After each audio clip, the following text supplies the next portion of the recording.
r/AskReddit. What is your "we never speak of this again" story?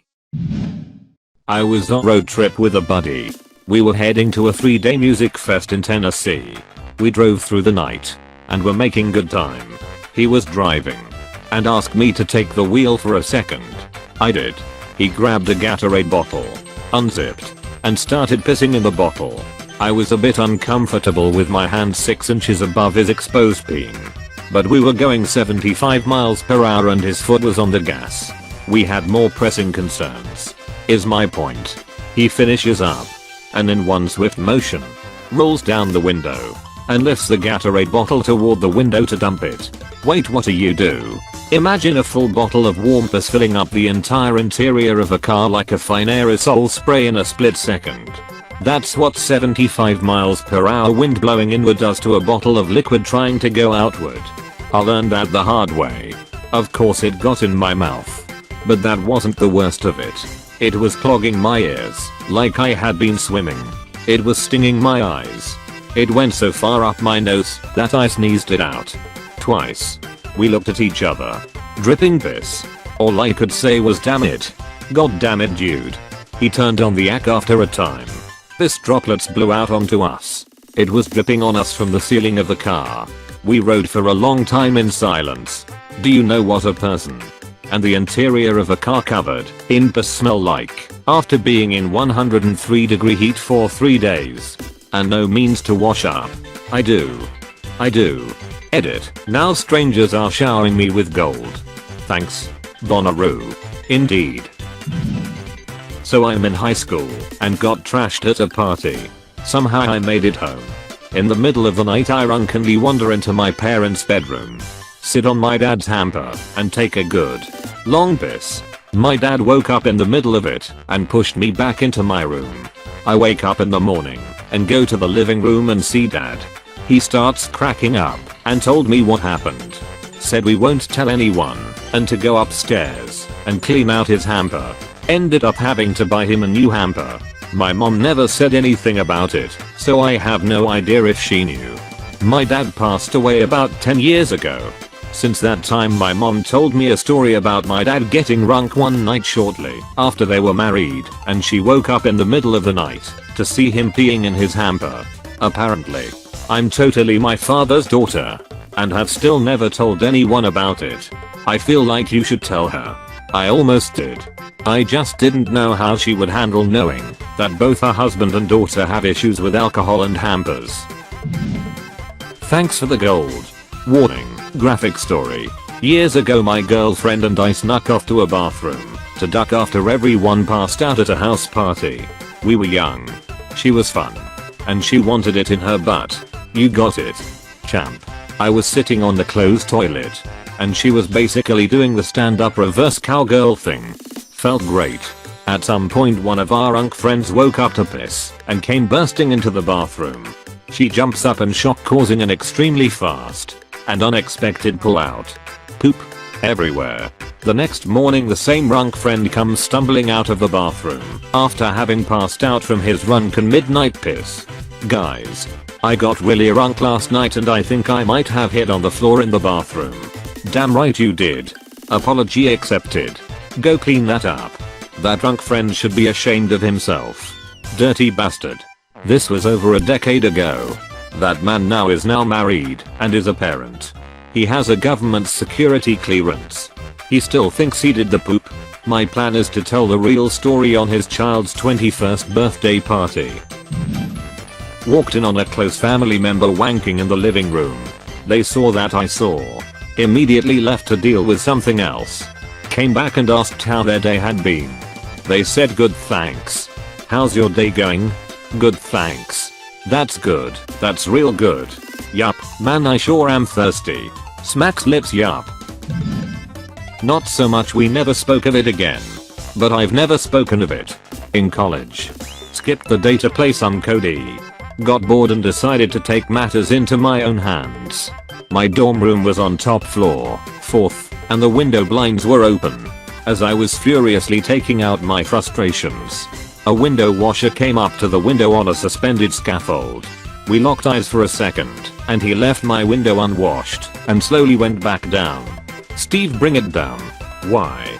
Just bring it down, goddammit. Oh god. When I was 9 I had a friend. Donna. Donna was a little more mature than I was. She brought up X. The only thing I knew about X was that it was bad because of an abstinence only billboard that was up by my grandma's house. Guess what part of America I live in? I told her that it was bad. And she said it's how you make babies. Stupid. So naturally she proposes we have X. We were in our underwear and t-shirts. She leaned in to kiss me and I pulled away. Nothing of any XL nature happened, but she said that was it. We had X. So I feared for weeks I was pregnant. And woke up in the middle of night sobbing to my mom that I was pregnant and I had X with Donna. She explained that's not how any of that worked. My mom and I have never mentioned it again in the past 11 years since. Edit, as of 56 minutes ago, Central Time, I turned 20. I'll count this popular comment as a part of my birthday. Thank you for all the votes. Edit 2, holy hell. I had no idea this stupid moment of my childhood would be so popular.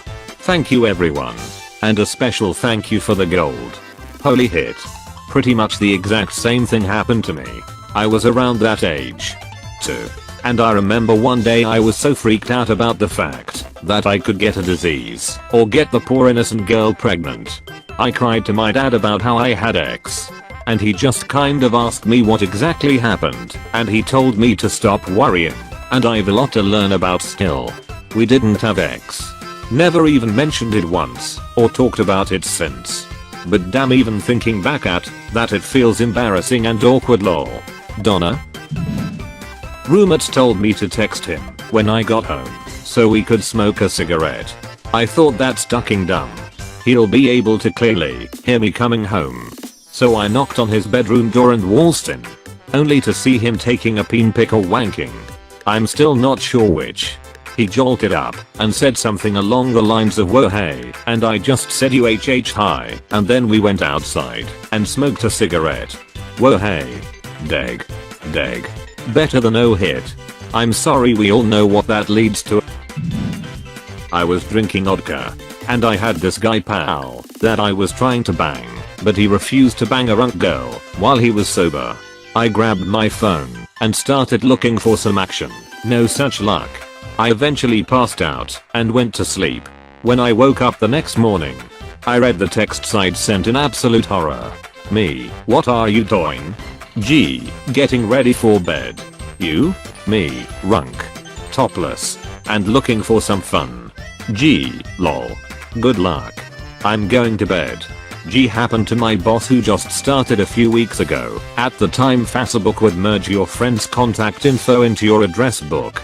I never spoke of it again. And had a difficult time looking him in the eye. Boss seems like he/she took it well though. Cold gone worse. Probably read the wrong part and understood what was said afterwards, was not in any clear state of mind. Great boss for knowing your workers are humans. Growing up, we were poor. And as a teen I didn't really have access to porn or whatnot. But I was quite a writer. So I would write exotic fiction as a release in a spiral. Well, one day after writing a particularly sordid story, I kinda came to and realized I shouldn't leave that stuff around. I went to the kitchen, intending to throw the spiral away, set it down, got a drink. The phone rang. I answered and left the spiral in the kitchen. Forgotten. An hour later my mother comes to me with the spiral and questions.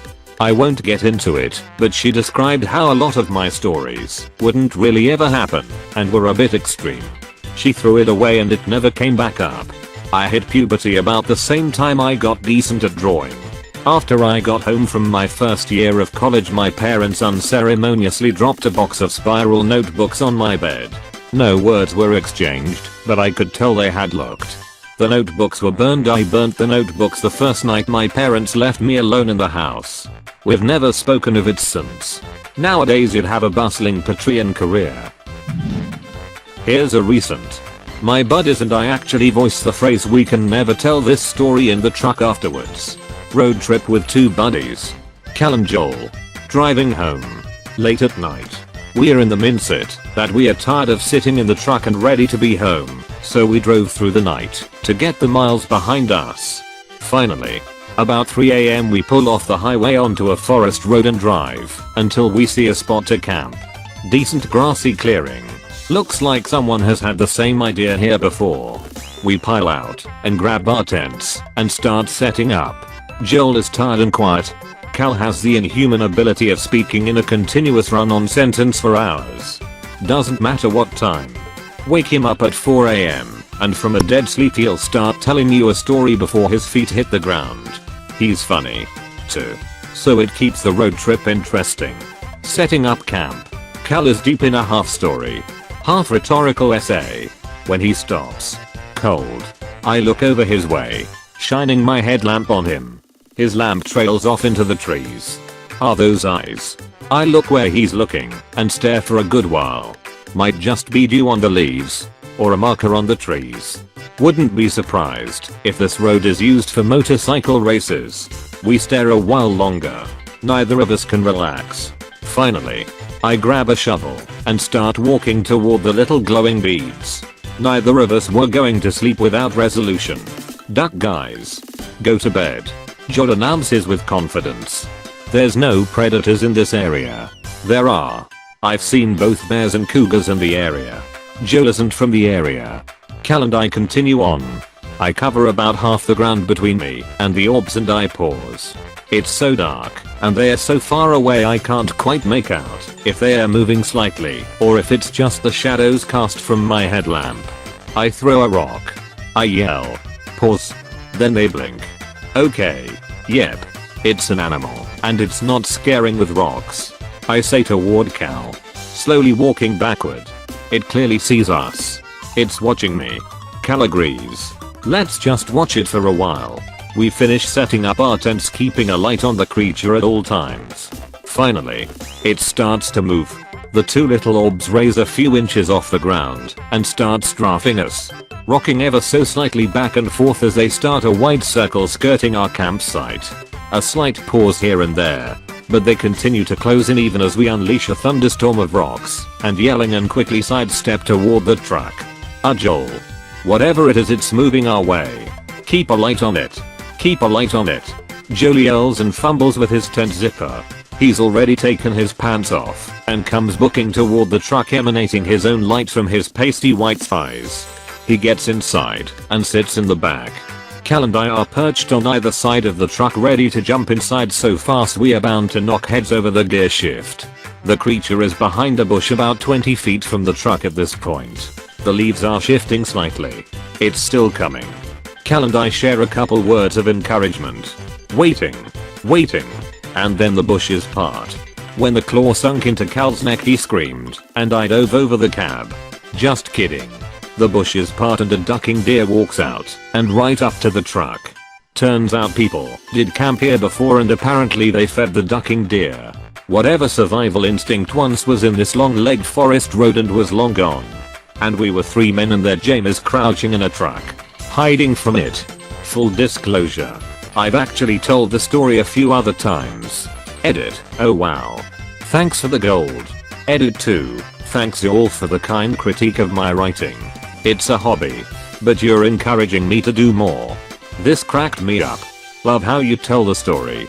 We have the same problem with the deer at my house. They're all fearless because the people who lived here before us fed them a lot.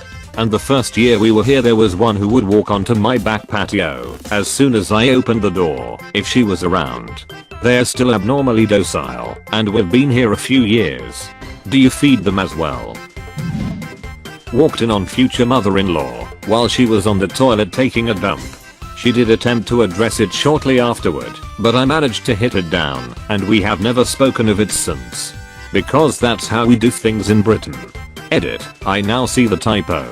Duck it, I'm leaving it. Wow, what an excellent and relevant typo. Edit. Changed autocorrect to typo because I myself had a relevant typo.